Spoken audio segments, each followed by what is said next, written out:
His very cells absorb the sun's solar energy, giving him the power to blast extremely powerful red beams from his eyes, beams that can pierce through steel, stop an army dead in their tracks, possibly even level a mountain. It may sound like I am describing DC Comics icon Clark Kent or Superman, but this specific power belongs to archetypal, sometimes called Boy Scout hero, Scott Summers, aka Cyclops.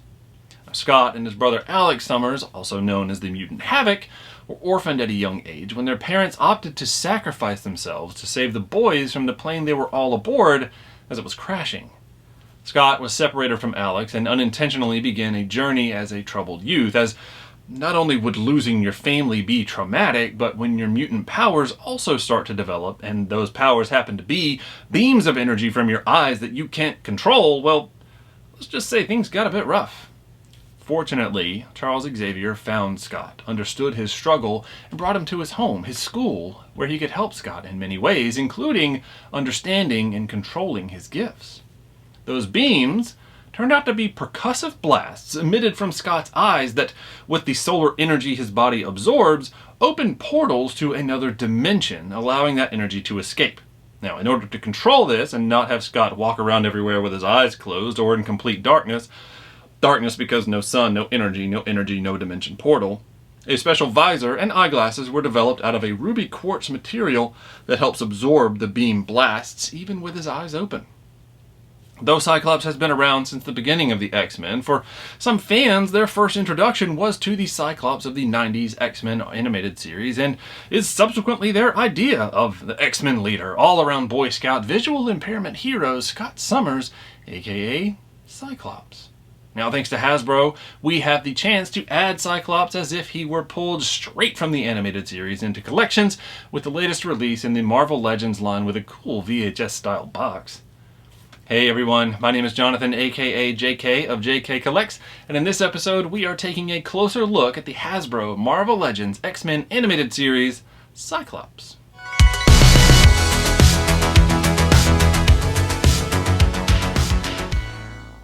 Hey everyone, welcome back. Here it is, the VHS box, the animated series, X-Men Marvel's Cyclops. Very excited to have this. This whole line, I've been picking them up. I just can't resist. It's just the packaging and just harkening back for that animated series, looking like they just were pulled off of an animation cell. But here on the back, we've got that drawing slash render of old Scott.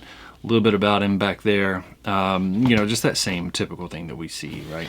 Over on the side, the MVL, like VHS, it's just so neat. It truly looks like one of those old VHS movies up on the shelf, especially with the whole series that they've released side by side. Very cool. And then on the front, we've got some great artwork that also looks like it's straight from the animated series. And I mean, that is definitely that quintessential 90s Cyclops that we all know and love. But let's bust into this and see how he looks and see what we got. And this is, with it being this VHS box, it was kind of an easy transition into the low plastic or plastic-free packaging that they moved into, because, you know, it's a box. There's our pamphlet. We got it. Yep. All right, mission accomplished. But let's pull out this tray. So when we open that flap down on the bottom, tray slides out. Nothing else in the box, so we'll put that to the side, and let's see what our checklist of accessories is. Looks like we've got one pouch over here on the side. Yep, one pouch of accessories right there. I believe that is it accessory wise. Let's open it up. Yep, that's it. So 1 and 1. We've got one of accessories and one of Scott himself. So let's take a look at these accessories. Looks like we've got some hands, right? So this gave us some options. Look at that. We got 3 extra hands, not 4, 3. And they are all different, so I appreciate that. I'm interested to see which ones come on it. So here we've got kind of a neutral hand, right? And this one, it does look like it is, well, let's look closely. Kind of hard to necessarily tell. What do you think? Is that a prominent thumbnail or no? Yeah, this is definitely, I would say this is a gloved style hand with that little bit extra right there. And there aren't really, well, those nails do look semi-prominent. It's hard to say. You know what? If throw in the comments, do you think this is a yellow regular hand or this is a gloved hand? Because those nails do look kind of prominent. You know what, let's compare it to others and see how those look. So this one, about the same. right? It's about the same. And it does look like it's also a gloved hand because we've got that piece stretched right there. Now granted, a hand will do that, so I can't necessarily say definitively glove or nay. It still looks like one that could pass for either because we've got some very pronounced veins on the back of the hand right there.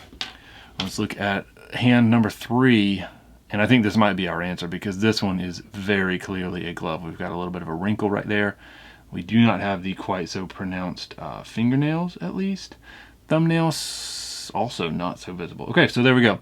We have 1 gloved hand and then 2 yellowed gloved and or regular ungloved hands because you can definitely see those fingernails poking through. So that's one thing. And yeah, the detail on it is a lot, we'll say more.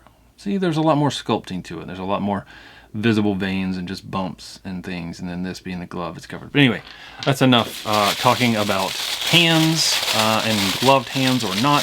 Let's look at Scott himself and see what the main event has to offer. Oh man, this is very cool. This I think is actually my first Cyclops. It's definitely the first one. Yeah, this is my first Cyclops. And I'm very excited to have this because this is definitely my version of old Scott. I know there's a bunch out there, and I know he's certainly had some different attitudes and behaviors out there in the X-Men realm and lore, but this is the guy. Okay, so let's take a closer look at it. Let's look at the head, right? So there he is with our ruby quartz visor. Got some of the cell shading going on there. So right, so this side is all yellow, but then we've got that kind of lighter brown to do that shadows like we've seen in these animated ones, because like I mentioned before, I think when I was talking about the Mystique one, when we opened that, they definitely did use these shadows and shading in this animated series. It was one of those things that really made it gave it kind of a darkness without it being drawn on a black background like the Batman animated series.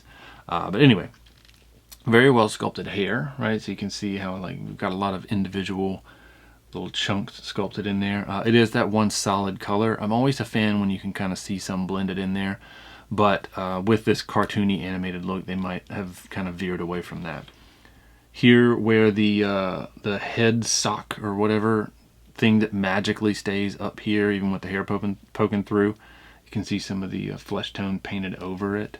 So we're definitely dealing with a blue cast plastic head with flesh paint applied. Now, the paint is applied very well, right? So it is very thick. There's not really any blue showing through, but we did have a little bit kind of spill over on some of the edges right there.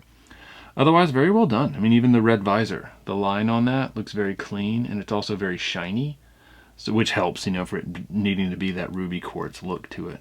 So yeah, I mean, all in all, pretty good looking head. Way to go, Scott.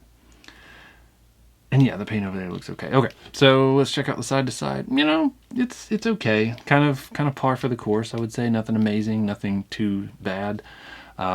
We've got this hinge up here with the ball, so up is that seems painful to be able to look that high. And down is excellent as well, because we have that with full movement and nothing blocking it. So we've got chin to chest on that. Most importantly, booyah, we've got full exorcist rotation, so not too shabby there. In the shoulders, we've got a butterfly joint right there with some good sculpting into it, right? So there's a little bit where you can see like the shoulder, the line of it kind of travels up into that. So that's good to see instead of it just being a plain piece of plastic. And even right there at the bottom, there's a little dimple, which I guess is supposed to be like the pec, the muscle or something. But very neat. And in the shoulder itself, we do have, it is a little stiff, but we do have good rotation on it. A little stiff because it's trying to make this bicep tricep separate. As you can see, there is a bit of a gap right there. And even if I kind of push it, it doesn't quite close in that gap. So curious to know if anybody else who has one of these experiences that same thing right there. Can you see that? There's definitely a gap no matter how much I try and push it. And this one even has that same gap as well. So something right there with how these parts match up.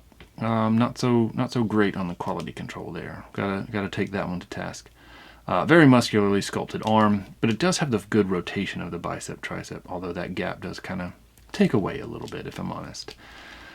Double pinless elbow, but let's see how it does. Oh, you know what? That is actually pretty impressive flexibility with all the musculature that's sculpted into that. I mean, that's a solid bend right there. So That's a win, right? Even if there's a gap right there, that's a win on the elbow. I got to give it that. Although, what was that? Do you see this? Little piece of blue plastic came sticking out. I wonder where that came from. Can I find it over on the other side? Do you see that? It's like, there it is. Came loose. Curious to find out where that came from. Hopefully I don't find out the hard way.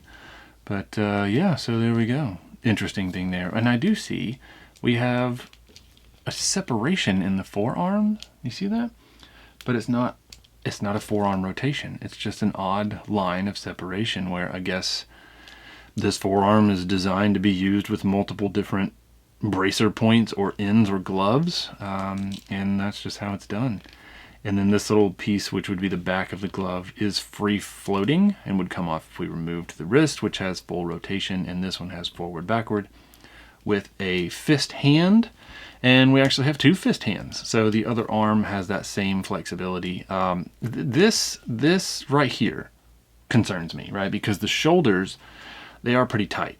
So if you try and lift up, like you would think you could do with most action figures on this, you see there is a lot of give right there with that little peg, just the way that these do not bond back together. So I'm gonna have to do a pretty big strike on that one, just because it's unfortunate that is that way. I mean, look at this. This is how it's naturally migrating itself. I can see the pin down in there. Anyway, I move on. This feels fairly free floating, even though it is clearly kind of separate.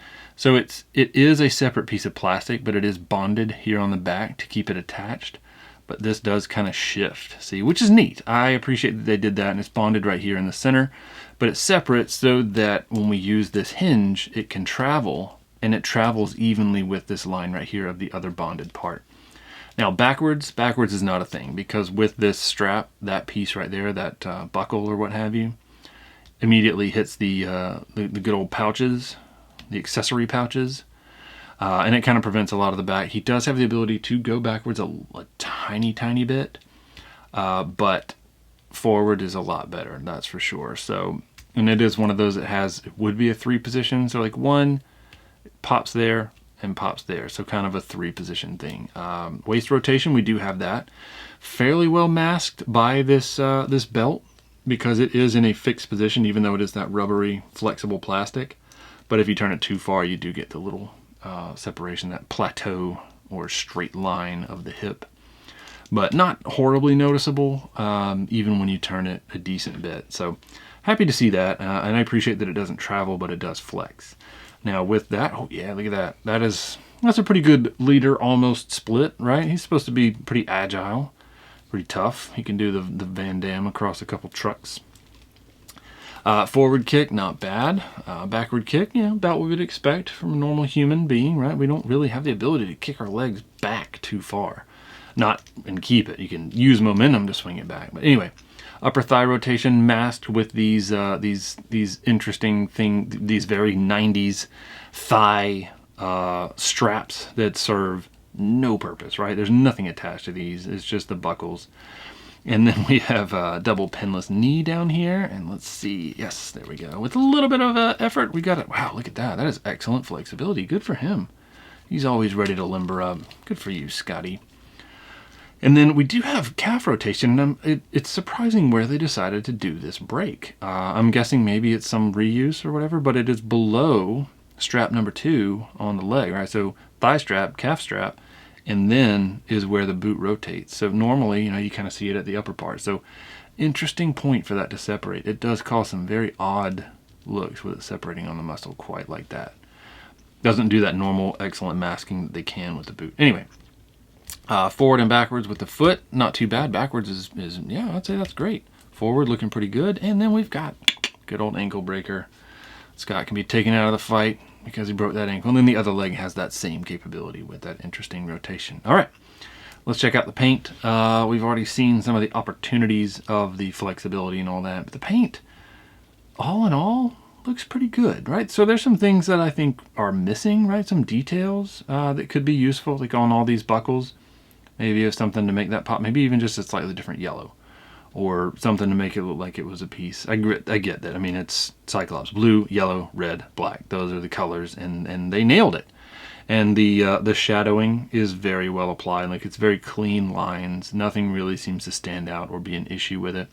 I appreciate that there's even, it looks like a little bit back here, maybe in the little muscular valleys. No, you know what? It's just actual, real shadowing of the lights. So not really any paint on the back. No surprise. I was surprised. Now I'm not. And even the X-Men logo and the X belt buckle, also very well done. I mean, for such small precision painting needed, the red and the black, they are separated very well. I think they did a great job with painting this figure. I'm going to go ahead and say it, aside from those few things that we've seen. Yeah, so great. I think it's a good one. I think they did a good job with it. Let's see how he stands up on his own. There we go, with very minimal coaxing, not really much effort at all. There he is, and we will be right back with some 360s.